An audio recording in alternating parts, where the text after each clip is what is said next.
Pilkada Jawa Timur menyuguhkan pertarungan tiga sosok perempuan, Kofifa Indar Parawansa, Lulu Nur Hamidah, dan Tri Risma hari ini. Seperti apa strategi tiga Sri Kandi ini memenangkan kursi Jatim 1 dan kenapa keterwakilan perempuan begitu besar di Pilgub Jatim? Kita bahas bersama bakal calon gubernur Jawa Timur, Lulu Nur Hamidah, dan nanti juga bergabung Kofifa Indar Parawansa. Sebelumnya kami juga sudah mengundang Tri Risma hari ini, namun belum berkenan hadir. Selamat malam, Bu Lulu. Ya, selamat malam. Assalamualaikum. Waalaikumsalam warahmatullahi wabarakatuh. Bu Lulu, ini ada tiga Sri Kandi yang maju di Jawa Timur. Sudah siap gaspol? Ya, ini keren. Jadi ini sangat menantang ya. Karena ini memang sejarah pertama buat Jawa Timur, Indonesia, dan bahkan mungkin kayaknya dunia gitu. Jadi nggak ada alasan untuk tidak kencang dan semangat. Tidak hanya soal tiga Ya, perempuan yang bertarung untuk memperebutkan kursi Jatim 1, tapi yang dipertanyakan adalah bagaimana isu ya, pro perempuan ini dibawa ke arena ya, Pilkada Jawa Timur. Mbak Lulu juga salah satu betul. yang ada di garda terdepan untuk UU TPKS, juga UU Perlindungan Pekerja Rumah Tangga. Bagaimana membawa ini ke pentas Jawa Timur? Ya, betul. Justru karena saya punya pengalaman mengegolkan undang-undang yang menjadi sejarah ya bagi parlemen di Indonesia karena usia undang-undang itu juga 12 tahun dan akhirnya kemudian bisa kita eksekusi, maka bagaimana kita bisa memastikan bahwa ada pemerintahan yang hadir yang bisa memberikan perlindungan bagi para korban kekerasan seksual dan tentu dalam konteks bahkan pencegahannya, kemudian juga pemberian fasilitasi, dukungan, dan juga berbagai mekanisme yang diperlukan sehingga korban itu mendapatkan penanganan yang baik, tetapi juga sekaligus bagi saya menjadi sangat penting adanya satu protokol yang kemudian kita sepakati dan itu berlaku, khususnya kalau konteks Jawa Timur, yang ini kemudian menjadi komitmen politik bagi semua daerah, kabupaten, dan kota di Jawa Timur memiliki aturan yang bisa bekerja dan itu bisa dilaksanakan. Nah, oleh karena itu memainstreamingkan gender ini ya ke dalam kebijakan itu udah nggak lagi sekedar slogan kalau menurut saya. Jadi ini akan menjadi salah satu program prioritas. Saya masih percaya bahwa yang namanya pembangunan itu akan jauh lebih strategis dan mencapai tujuan lebih cepat kalau pendekatannya, kemudian juga tujuannya dan bahkan pelibatannya itu benar-benar mempertimbangkan soal keadilan gender ini ke dalam kebijakan, perencanaan, anggaran, dan lain sebagainya. Nah, kedua, Mbak, selain soal TPKS misalnya, saya juga alhamdulillah menginisiasi ya. Jadi sebagai pengusul tunggal waktu itu fraksi kami di DPR yaitu Undang-Undang Kesejahteraan Ibu dan Anak. Ini kan salah satu program yang sangat penting karena ini juga bagian dari salah tujuan utama SDGs ya, soal Ya. stunting, kemudian juga soal pemiskinan, iya betul. Nah, bagaimana kemudian dengan pengalaman saya membuat undang-undang, justru ini implementasinya kita turunkan ke dalam kebijakan-kebijakan pemerintahan. Nah, ini menurut saya satu pengalaman yang akan sangat penting karena bisa saja ada misalnya kepala daerah dimanapun lah konteksnya, tetapi belum memiliki pengalaman bagaimana sebuah undang-undang yang ini memiliki dampak sangat luas bagi masyarakat bahkan bagi rakyatnya itu dibikin oleh lembaga perwakilan rakyat. Nah, saya ada di situ gitu. Ya, Mbak Lulu, tapi artinya keterwakilan perempuan di Ya. Pilkada Jawa Timur ini bukan semata-mata kalau dari PKB merebut elektabilitas saja di Jawa Timur. Saya kira ini akan menjadi ruang pertarungan gagasan, kemudian juga menjadi ruang pertarungan ide, tetapi juga sekaligus sebuah komitmen ya untuk bisa membangun daerah. Saya ini lahir di Jawa Timur, Mbak. Jadi saya ini bukanlah calon drop-dropan dari Jakarta. Saya lahir, tumbuh, besar, bahkan sampai lulus S1 itu juga di Jawa Timur. Jadi saya mengalami betul bagaimana masa-masa kecil, bagaimana saya bertumbuh, bagaimana lingkungan saya dibesarkan, hidup dekat dengan para petani, juga kemudian para buruh ya kan, kemudian juga para pelaku-pelaku UMKM yang tidak selalu mudah untuk mendapatkan akses keadilan. Ini semua kan terangkum, apalagi Jawa Timur menjadi juga pusat-pusat industri, Ya. tetapi kita ingin bagaimana kehadiran kita yang perempuan kemudian menawarkan sesuatu yang baru, baik itu dari sisi ide, gagasan, program, dan yang paling penting lagi adalah sebuah kepemimpinan yang transformatif, yang berbasiskan pada etika, integritas, dan tentu juga semangat anti korupsi. Itu penting sekali. Gitu. Nah, gagasan apa yang akan dibawa dan strateginya? Karena Tiga Sri Kandi ini punya sosok yang kuat, secara politik juga ketokohannya sangat dikenal oleh masyarakat. Apa strategi untuk saling merebut suara? Kita bahas usai jeda di Sapa Indonesia Malam. Masih membahas soal pertarungan Tiga Sri Kandi di pemilihan Gubernur Jawa Timur bersama bakal calon Gubernur Jawa Timur Lulu Nur Hamidah.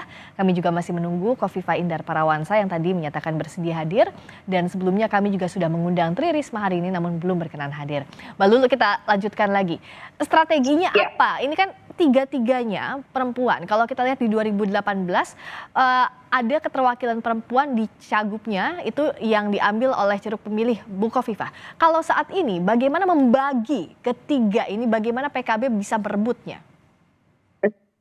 Iya, PKB sudah punya basis elektoral yang sangat kuat ya kalau konteksnya partai, karena PKB di pemilu legislatif 2024 juga sebagai pemenang pemilu. Dan andai misalnya kemarin tidak ada putusan MK pun PKB juga bisa maju sendiri, dan ini merupakan satu tantangan bagi kami dan sekaligus sebagai sebuah pembuktian bagaimana struktur kita kuat dan kultural kita juga bisa kita gerakkan. Nah, saya yakin ya Mbak ya bahwa rakyat Jawa Timur ini kan rakyat yang sangat terbuka gitu. Ya terbukti kita sudah pernah punya gubernur perempuan. Nah, hanya saja tantangannya adalah apakah perempuan aja itu sudah cukup sebagai magnet. Nah, yang penting kemudian apa yang kita bawa dan komitmen perubahan apa yang kemudian bisa kita tawarkan. Karena kalau hanya sekedar perempuan tetapi seluruh mindset dan kerja-kerja pemerintahan itu masih tidak juga punya sensitivitas terhadap misalkan gender issue, kemudian juga yang pro terhadap perempuan, isu disabilitas, anak dan lain-lain, ya itu tidak ada bedanya juga mau itu laki atau perempuan. Nah, oleh karena itu penting bagi saya dan kami ya dengan Mas Lukman itu memastikan betul bahwa pengurus utamaan keadilan gender itu akan menjadi salah satu strategi penting agar capaian-capaian pembangunan di Jawa Timur itu bisa dilakukan. Sehingga kalau ini kita bicara tentang pengurus utamaan, maka semua sektor dan bidang pembangunan dan kehidupan di Jawa Timur pastilah harus mempertimbangkan soal dan aspek-aspek keadilan itu gitu. Nah, yang kedua adalah memastikan bahwa ada percepatan yang terkait dengan daya saing SDM. Jadi tema misalkan gubernur yang sekarang dulu memang soal SDM yang terkait dengan pendidikan atau apa begitu ya, tetapi Jawa Timur tidak sepenuhnya sukses sebenarnya karena ternyata angka keterpenuhan yang lulusan SMA atau SMK itu juga nggak nyampe 80%. Jadi ini satu tantangan tersendiri, belum lagi kemudian yang juga tidak melanjutkan sekolah atau putus sekolah.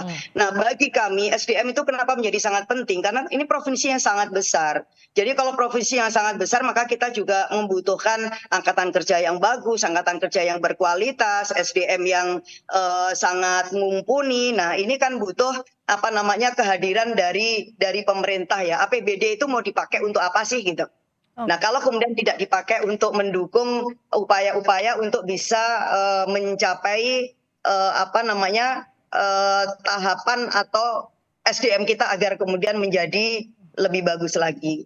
Nah, yang berikutnya menurut saya ada problem kesenjangan ya yang agak serius di Jawa Timur itu. Jadi kesenjangan antar wilayah, kemudian kesenjangan antar ya khususnya di desa-desa ini penting. Jadi ada daerah Mataraman, kemudian ada Tapal Kuda, kemudian ada daerah Madura. Ini masih belum kelihatan harmoni itu. Jadi konsentrasinya itu hanya di beberapa kabupaten tertentu untuk misalkan pusat-pusat industri, bahkan zona ekonomi khusus. Nah, bagaimana bisa menghadirkan juga keadilan sehingga bisa mengurangi kesenjangan antar wilayah. Kemiskinan itu masih sangat tinggi loh. Di mana yang masih menurut Mbak Lulu masih harus dibenahi soal kesejahteraan ini? Masih harus dibenahi dan banyak sekali. Kalau menurut saya sih kuncinya pemimpin itu harus banyak mendengar, ya kan? Orang Jawa Timur itu gudangnya orang pinter. Jadi kita nggak boleh merasa pinter sendiri itu. Sering-sering kita kemudian terima masukan, kemudian juga lapang dada, sanggup untuk dikritik. Itu penting kuncinya. Kenapa? Ya karena Jawa Timur ini harus dikelola secara gotong royong ya oleh semua komponen masyarakat. Nah, kita misalnya juga punya kekuatan orang muda sekarang. Jawa Timur itu sama dengan Indonesia, juga harus bisa memanfaatkan bonus demografi. Maka kenapa kemudian satu pendekatan pembangunan yang memperhatikan adanya youth mainstream itu juga penting. Jadi menjadi mainstream ya pendekatan untuk mensejahterakan dan memfasilitasi kekuatan orang muda ini sehingga mereka bisa bertumbuh dan bisa menjadi kontributor yang sangat penting bagi kemajuan provinsi ini, baik itu di ekonomi, baik itu di bidang sosial, baik itu di bidang-bidang lain. Karena apa? Karena memang jumlahnya itu sangat besar. Nah, belum lagi kemudian kalau bicara tentang sumber daya yang dimiliki Jawa Timur. Jawa Timur ini salah satu lumbung pangan terpenting di Indonesia. Tetapi apakah kemudian serta-merta petaninya Jawa Timur itu makmur? Nah, ini kan satu problem kalau menurut saya. Di mana problem itu, Mbak Lulu? Iya. Dari Ya, mana? saya kira, Dari mana celahnya? kenapa? Di mana hambatannya? Di mana celahnya untuk masalah tadi soal pertanian misalnya? Ya kalau menurut saya isunya ini soal hilirisasi ya Mbak ya. Soal hilirisasi produk-produk pertanian itu yang kemudian nggak kegarap secara serius. Jadi kayak gini, kita ini punya pelabuhan, kita ini punya jalur-jalur di mana barang itu bisa dibawa keluar. Tetapi itu semuanya ini kan bahan mentah aja. Tetapi kenapa tidak kemudian kita bangun pusat-pusat industri yang memang berbasis pada kekuatan sumber daya yang kita miliki, pertanian, perikanan, ya kan itu contoh perkebunan. Apakah kemudian ada rantai dingin yang bisa memastikan agar produk pertanian ini bisa punya daya saing itu udah cukup memadai di Jawa Timur. Nah, ini kan juga perlu kita evaluasi kembali dan saya kira itu pasti masih sangat-sangat kurang gitu ya. Nah, maka ini juga yang menjadi pertimbangan. Kenapa saya bisa begitu? Pengalaman saya di DPR ketika di Komisi 4, maka salah satu problem yang mendasar kenapa petani-petani kita ini nilai tukar petani juga masih rendah karena ada keterputusan kebijakan dari mulai hulu produksi sampai kemudian dihilir sampai kemudian ke pasar. Petani ini posisinya ini tidak punya kekuatan untuk menjadi pemutus gitu loh. Nah, bagaimana kita hadirkan petani ini sebagai aktor yang sangat penting yang bisa menentukan mulai dari harganya sampai kemudian kekuatan daya saingnya. Nah, pemerintah masih dilakukan ya fasilitasi. Oke. Jadi Fasilitasi dengan apa? Banyak ya. Tentu kita bicara enggak apa-apa. Misalkan soal teknologi pertanian ya kan. Kemudian juga SDM para akhirnya penyuluhnya, SDM artinya dari petani. hulu sampai hilir begitu ya Mbak Lulu ya untuk masalah ini ya, saya tangkap gitu. Nah, bicara soal menyosialisasikan visi misi merebut suara pemilih, kalau kita tahu di Jawa Timur kan ada Mataraman, Are, juga Tapal Kuda. Tapal Kuda. Nah, mana yang jadi kekuatan utama? Ya, ini sih udah mulai ya, walaupun ini memang sangat detik-detik yang sangat pendek, tetapi kita sudah siap karena apa ya? Karena perangkat struktur pemenangan kita ini kan masih segar ya, karena kita baru memenangkan pileg di Jawa Timur dan kekuatan struktural partai baik itu DPW, DPC sampai kemudian anak ranting dan kemudian fraksi kita semua sudah bergerak dan ternyata kami ini menerima relawan-relawan Pilpres dan jangan kaget ya Mbak ya, saya itu baru aja menerima dukungan dari relawan Pilpres pemenangannya Pak Prabowo dan Gibran. Nah, itu kan bayangkan karena Jawa Timur sangat cair ya, jadi mereka melihat mungkin akan ada harapan baru, apalagi saya ini representasi dari kekuatan Mataram karena saya dari Jombang misalnya, jadi ini sudah mulai nih orang-orang mengumpul dengan sendirinya untuk memberikan ya semacam support baik itu secara moral dan mudah-mudahan nantinya akan menjadi gerakan pemenangan lah. Terakhir, ya, nanti lebih lanjut pasti kita bisa update lagi. Gitu. Oke, terakhir Mbak Lulu untuk meyakinkan pemilih Jawa Timur.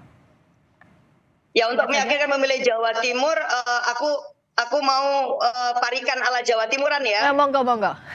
Ya, mangan bubur, bumbune kencur. Jago Kluro njaluk pakan, Jawa Timur sansaya makmur, kalau gubernure Lulu wakilnya Lukman.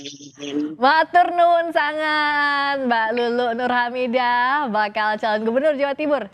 Sudah berbagi di Sapa Indonesia Malam dan memaparkan strateginya apa ini untuk bertarung. Matur nuwun Mbak. Semangat. Selamat malam Mbak.